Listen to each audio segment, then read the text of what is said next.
लक्ष्मी लक्ष्मी अहो तुम्हाला लक्ष्मी म्हणून घरी आणलेलं आहे. तुम्ही नीट राहिले तर तुम्हाला लक्ष्मीची गरज आहे का? तुम्ही लक्ष्मी सारखे राहा. बघा कितीतरी इथं किती बायांचं लाव लक्ष्मी सांगा बरं. हात वर करा.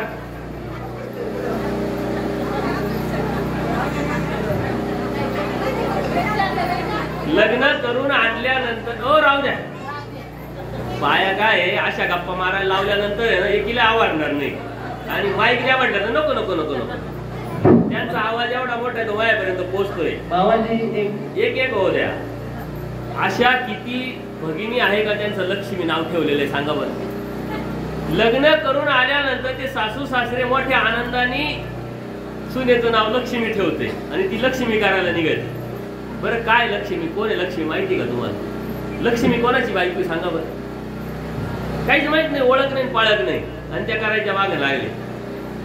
ही परंपरा आहे. कोणीतरी केली, दुसरं करतात, तिसरं करतं. लक्ष्मी म्हणजे तुम्ही पैसा समजतात ना, आलं का लक्षात? परंतु परमेश्वर ही सर्वात मोठी इस्टेट आहे. परमेश्वर समजणं, कळणं, जाणवणं, त्या प्राप्तीच्या अनुषंगाने विचार करून भक्तीला लागणं ती सर्वात मोठी इस्टेट आहे. सकळही संपत्ती असंपत्ती जीवाची परमेश्वर संपत्ती.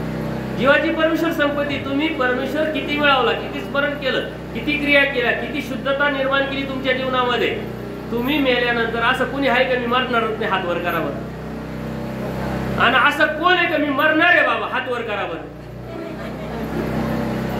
तुमच्यात एवढी डिरिंग आहे का मी मरणारच नाही? अशा पद्धतीने वागाते, अशा पद्धतीने राहते, अशा पद्धतीने बोलाते.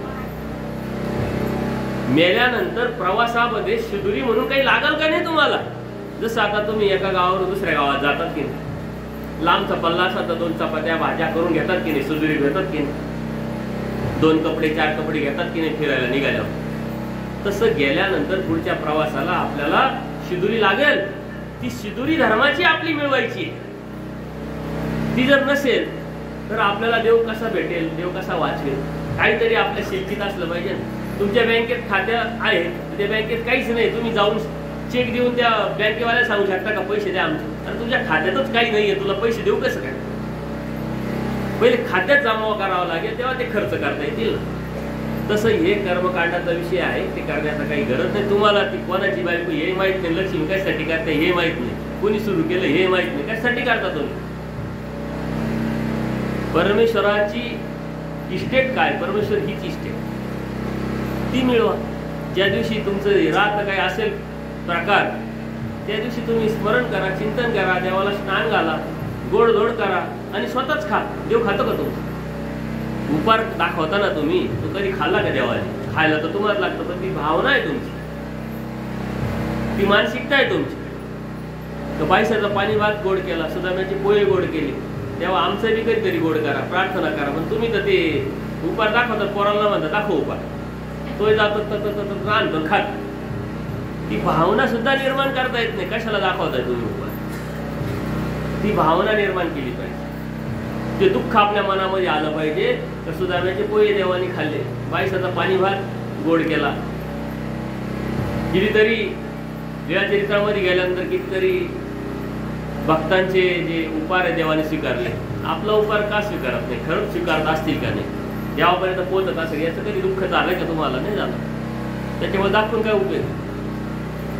कोणतीही गोष्ट अचूकपणे समजून उमजून करायची असते.